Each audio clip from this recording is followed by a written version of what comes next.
Okay, a very good morning again. Welcome to our discussion segment, and good morning, Anambra. My name is Sijoma Uche. Compliments of the season. Welcome. Okay, today we're going to look at a topic, longer tenures for lawmakers. Okay, it's a question whether we should have a longer tenure for lawmakers. We're going to look at that when we come back. And then joining me to look at this is Barrister Chris Arokwe. I hope I got that name, sir. Yeah. Okay. Barrister Chris Arokwe is a public affairs analyst. Good morning, Barrister. Good morning. Good morning. Thank you. All right, good to have you here. Yeah, I'm welcome. Okay. Yeah, I know. We got talking off camera. We started asking questions. Whether anywhere in Africa we have legislators having limited times, or maybe how as to we put it, maybe from 4 years to 3 years, so that it will be going round, or you have one-off, or you keep going like it's all over the world. In America, you start, you don't finish. In Nigeria, it's the same thing, except for this, what do they call it, that came in, this zoning thing, that your zone has gone, or your town, or your constituency, let it be another person and all the rest of things. So apart from that, what do we do with this tenure of the legislatures? That's what we are cut out for this morning. Barrister.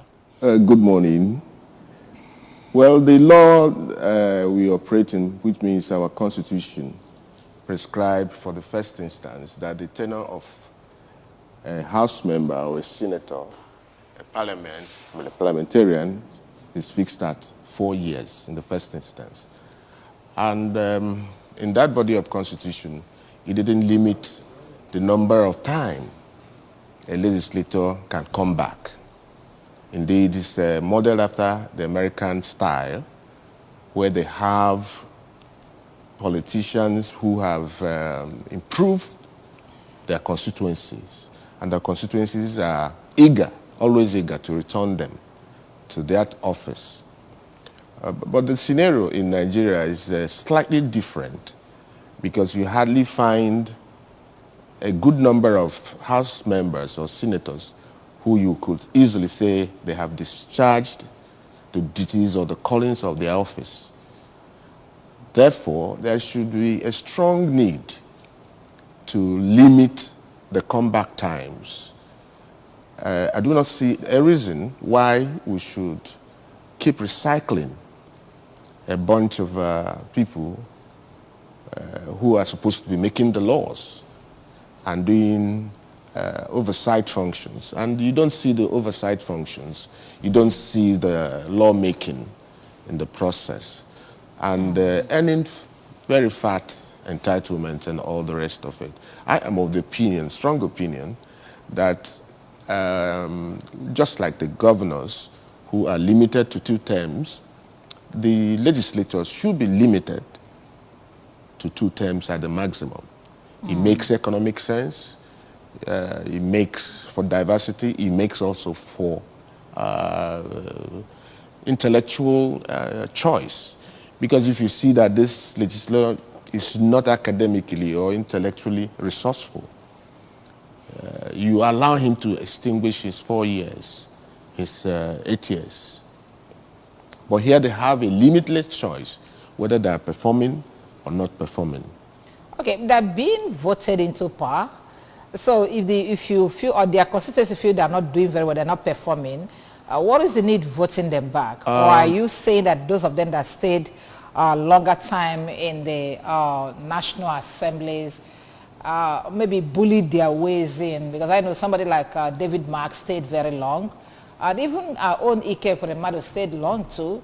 So yeah. what's... You've actually answered the question by throwing it back. How do they go in there? You use the word bully.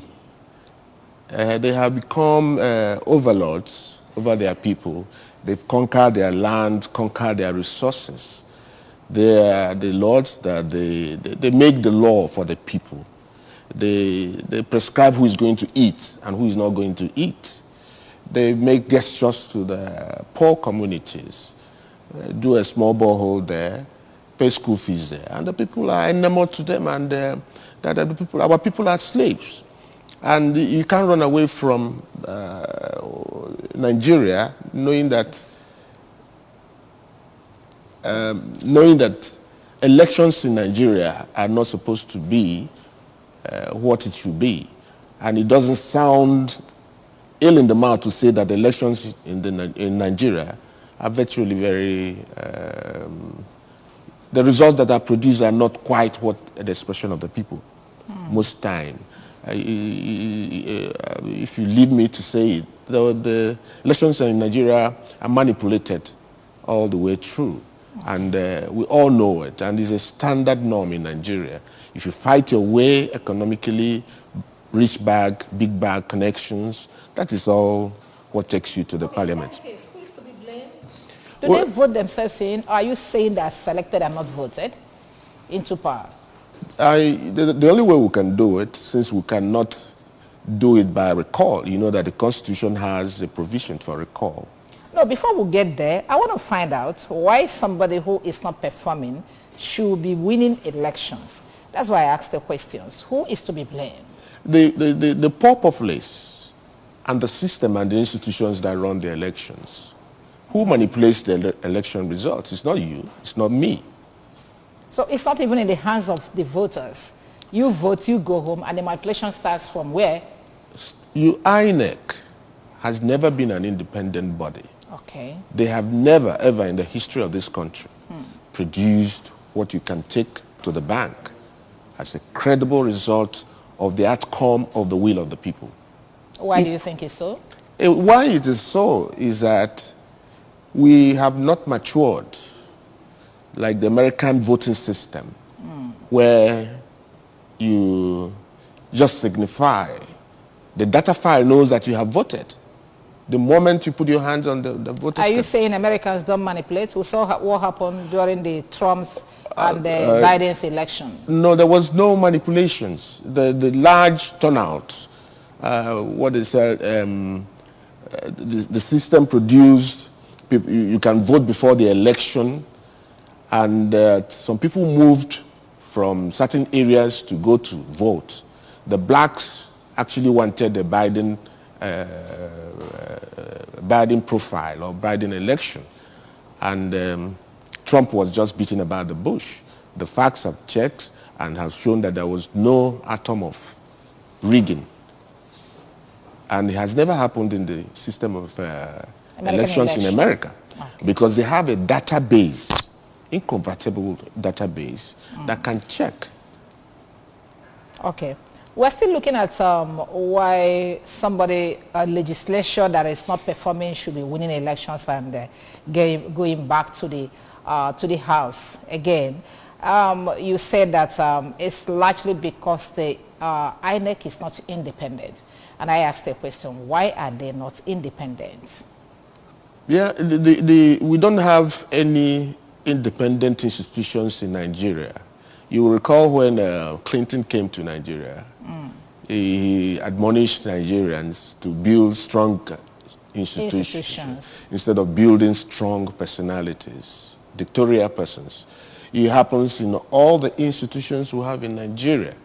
INEC is not an exception.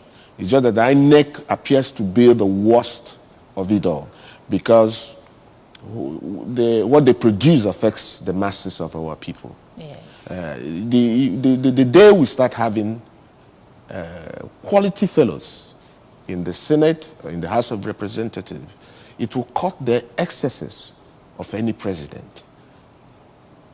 Okay, somebody once said here that INEC is not independent because of the way that the chairman is appointed.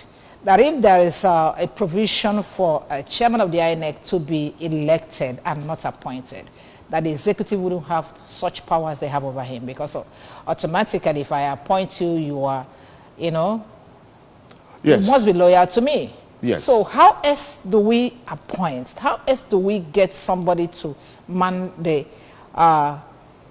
INEC, to make sure that we get independent INEC? Yes, you raised a strong point the appointive capacity. You're answerable to your employer, and also you're also answerable to the person who provides your salaries, your resources.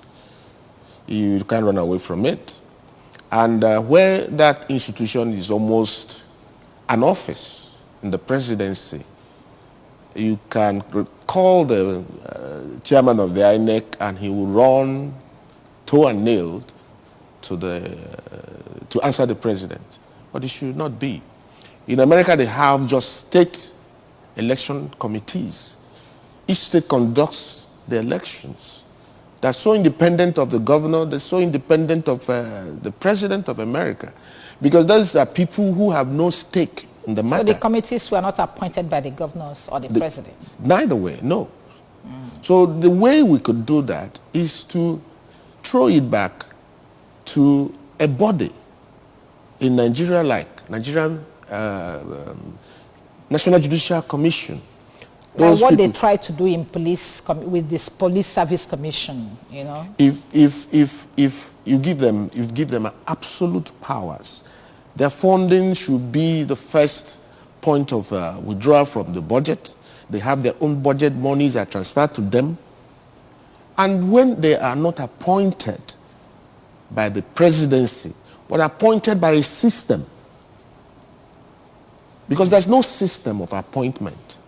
If you want to make a recruitment, you advertise it on the pages of a newspaper and say anybody who scores 90, 95 gets the slot. That is the way to start. So the appointments are not based on merit.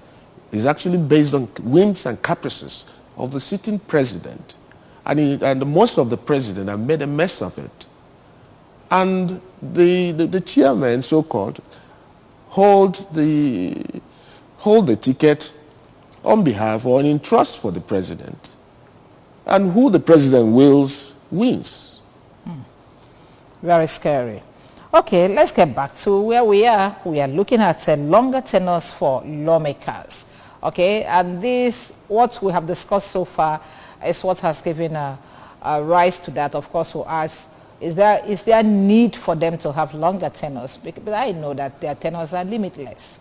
Okay, so now that we have found out the reasons why they keep coming back. They keep coming back. That sometimes we are handicapped where you think, because I asked the questions, are they electing themselves? Is the masses that are electing them? And then, but my guest has explained so many things that plays, you know, that, you know, goes underground that makes them come back, whether they are elected or selected. Now we want to find out. If we have them for 1 or 2 terms, is it going to be better off? Because I know that some of them say that the soup gets tastier as it gets older. Okay, the longer you stay in the house, the better legislator you become. Do you buy that idea too? I don't. I remove myself from such concept. The wine gets better as it gets older. If the brew itself is good in the first instance. if you put trash in a bottle and wait for it to ferment, what you get is what you have put in there. In fact, if you go into the process of winery, you see how delicately they select their cherries, their vines, and all that, and put it into oaks that makes the wine.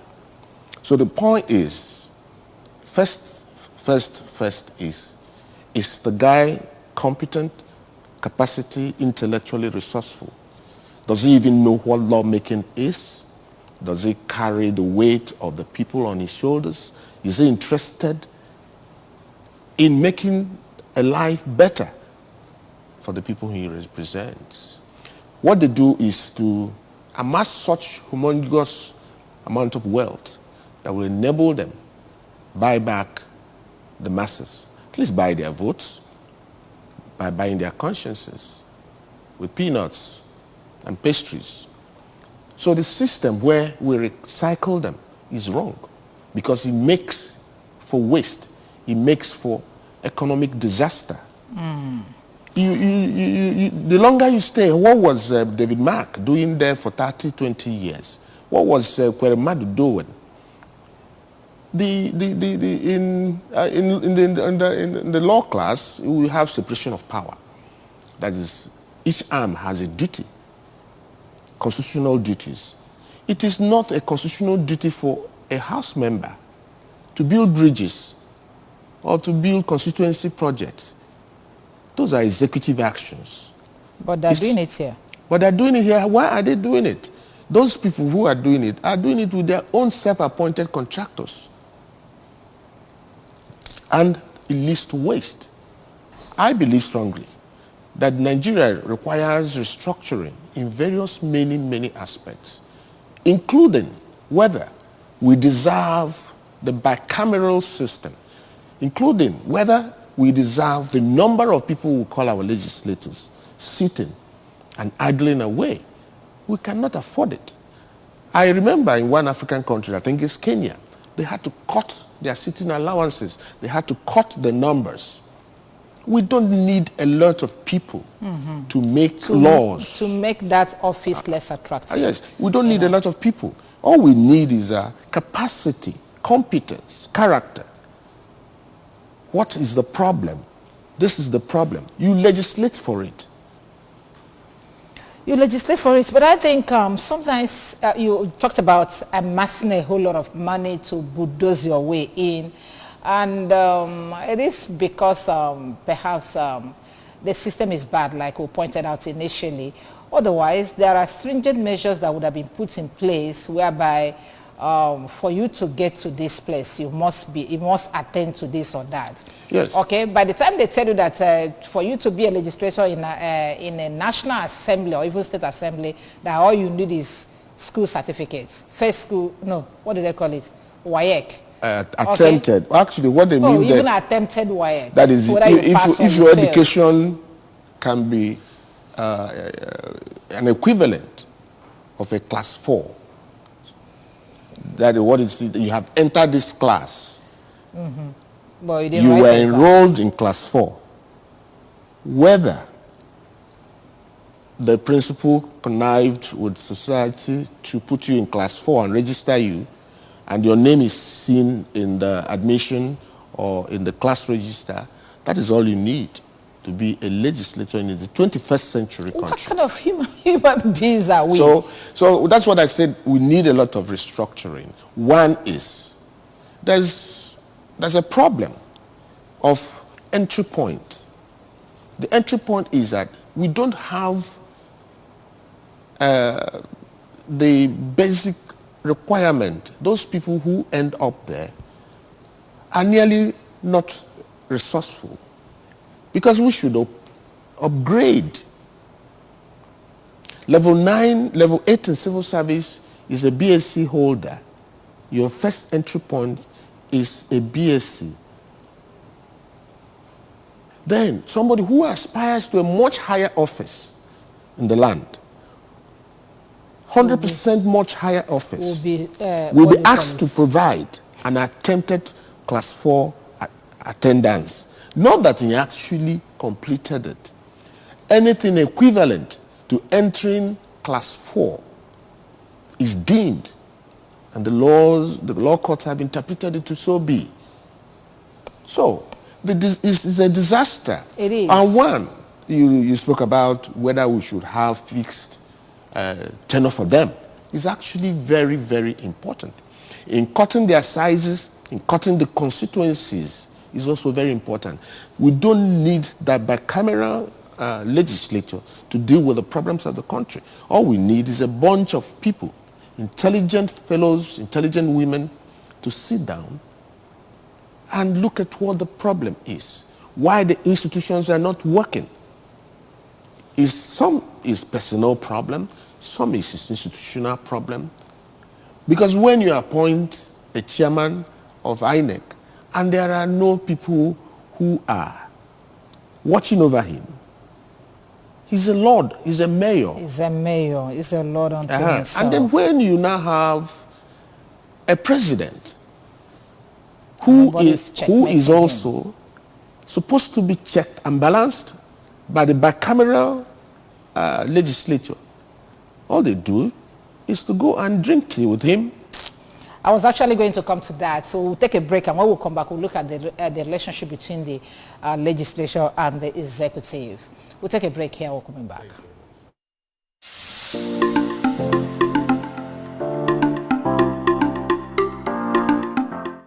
If it is possible that they can make it 6 years, it is very welcome. In tenor, once 6 years, then now the person will not get again. It is okay. But if it is to make it after first tenor, the person will continue. No. It is not a healthy based on the situation of the leadership we are facing in this nation today. So that very one is unhealthy condition situation for this our nation. Sickle cell in leadership in this our nation, because things doesn't work well. Anybody that went there, it will even try to do worse than ever, and that's why you see the situation of the economy radical, everything. And when the economy is not working well, it affects every human being living there. So the thing there is that one single tenure is, I think it will be more better. But let it be at least 6 years, so that you do all the thing, that thing you can do and go away. Some people are complaining that it doesn't help, it doesn't finish in time. After you give them even the second tenure, what did they achieve? They achieve nothing. So the person that can achieve something even in a single tenure, the person can do it better, so that if there is any other area for the person to serve or to do it better for Nigeria, the person can be fixed on. The person don't need to continue to be there until when he feel like to withdraw. A term is 4 years. When we give you 4 years to try, and if we look into what your activity within that 4 years, if it's not impressive, then we can follow the law process and give impeachment so that you leave the office for another one to take over. The way I look at it is, they should not propose that on themselves, because they are not ruling themselves. They are representing us. So they should throw it open to the public, for public to take a decision, because they are not the one that decided how many years they were staying before. The public decided that before any of them come into office. Yes, that is the way I look at it, that it will be much better for us in that way. That before you contest election under any party, you must spend about 2 years under that party, so that if the party refuses to give you a ticket, you cannot jump into another party else and get a ticket and begin to represent them.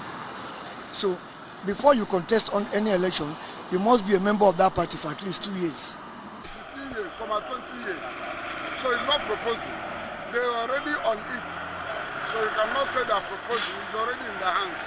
What I think we'll be saying now is how to stop them going as far as 12 years or 16 years or 20 years. If there is any way you can caution them or to bring it in constitution where they will go and say only 2 tenors, like governors, that's the one I propose.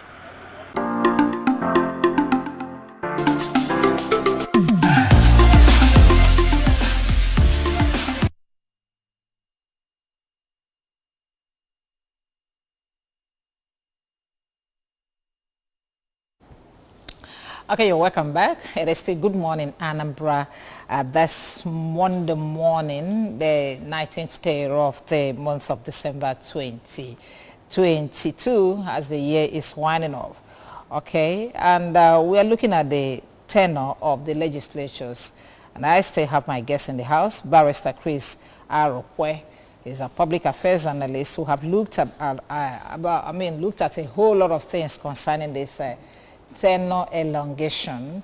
Now we're going to look at, because I know when this kind of thing starts, it will be rub my bag, I know I rub your back. I know what the Senate President said when he was being sworn in, that what he is cut out for is for him to endorse anything that comes out from the presidency, anything at all.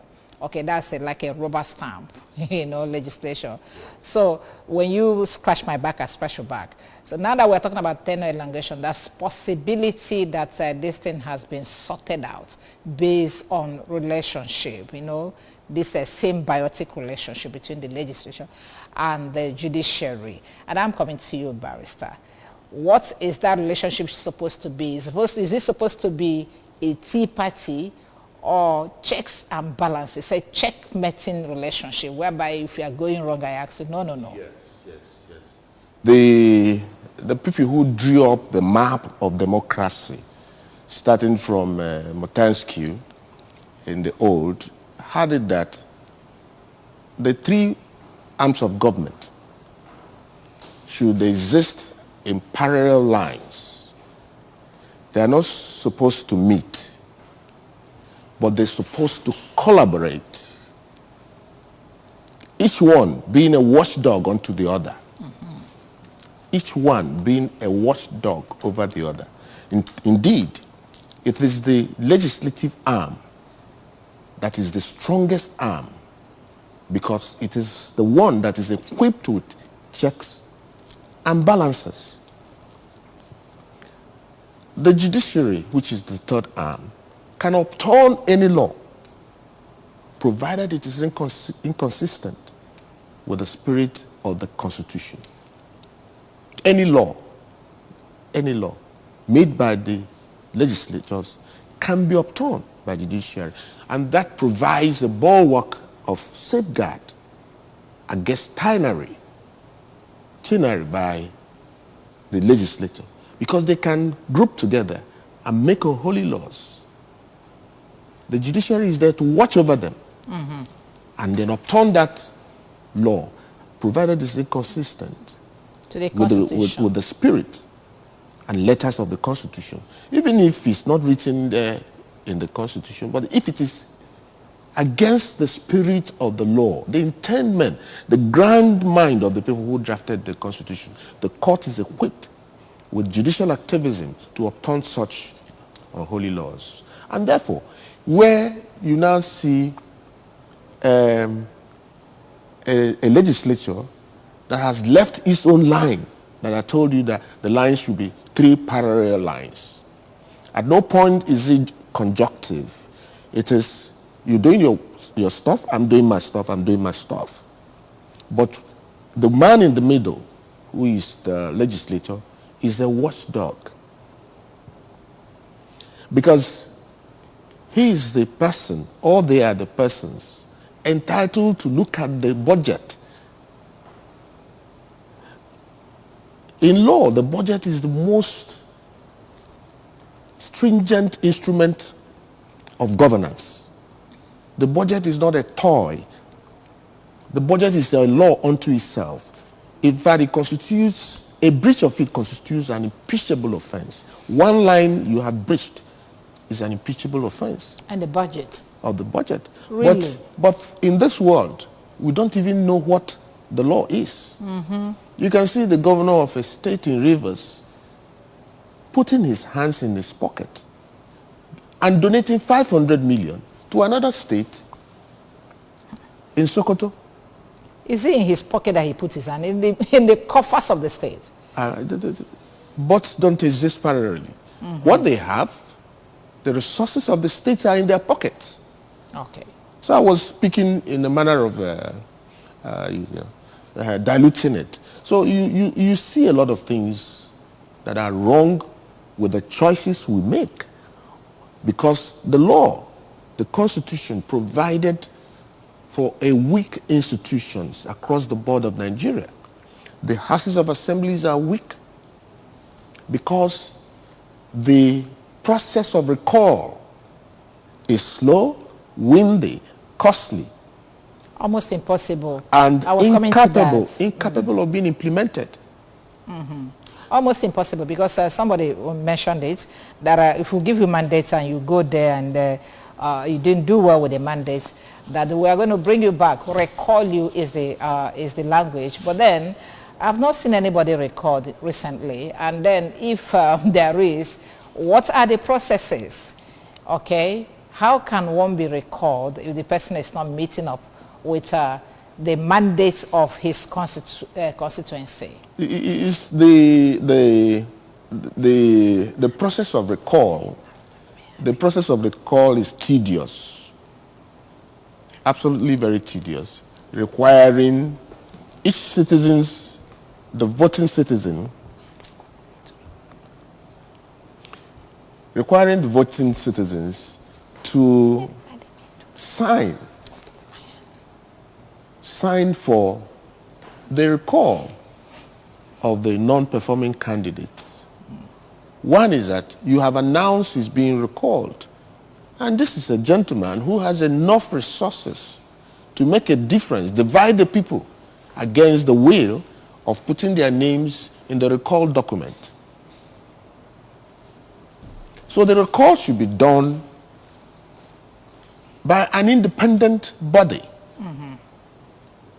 small independent body that could act swiftly, expeditiously. How do we get the independent body? From the constituents? From the constituents. And who constitute them? The law can make provisions. Okay. Yes, the law, that is, we have state legislatures, we have the federal legislatures. You can make the processes. Those who can sign, and these people are recalled. Not when you say 80%, 90% of the generality of the registered voters, and then you leave it also to the correct system that will not provide the requisite number that is required to provide a basis for a recall. That is the problem we have. So when they talk about restructuring the country, it is a jargon. A lot of things are wrong with the system. One, we have spoken that we don't even need the bicameral legislature. We don't need House of Reps. 3, about 5 from each state, and all that and all that. Sitting at 300 and something number.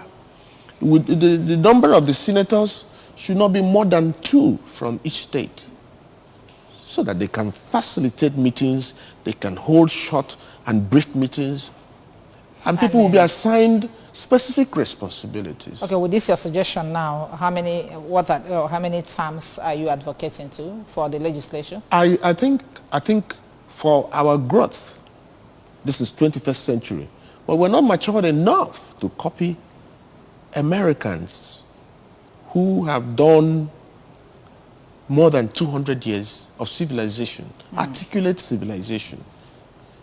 The legislature in America is not concerned with what he can get. He doesn't earn more a penny outside his approved structure, salary. But here in Nigeria, their salaries are nothing.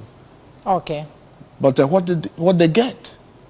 So that's why they should stay there a lifetime? No, what we're saying, we need to prescribe, amongst other things. That's what I'm saying. We can have your own a fixed term of 5 years, no more. Fixed term, no more, just one term. Or if you want to make it democratic, you come back in another 5 years, if you're still alive and willing and capable. But it mustn't be consecutively. It shouldn't be an unlimited, it shouldn't be a limited system, because that requires you perpetuating yourself in the system, being corrupt, because you already know the system, how to pad the budget, because what they learn immediately they come in there is how to pad the budget and liaise with the civil service, so and take away money. So that education budget and then a health budget put together that is coming up to 80 billion won't even get to the half of what they do for themselves, that is 220 something billion just for the legislation. Okay, let's leave it there. Let's leave it there, Moscow.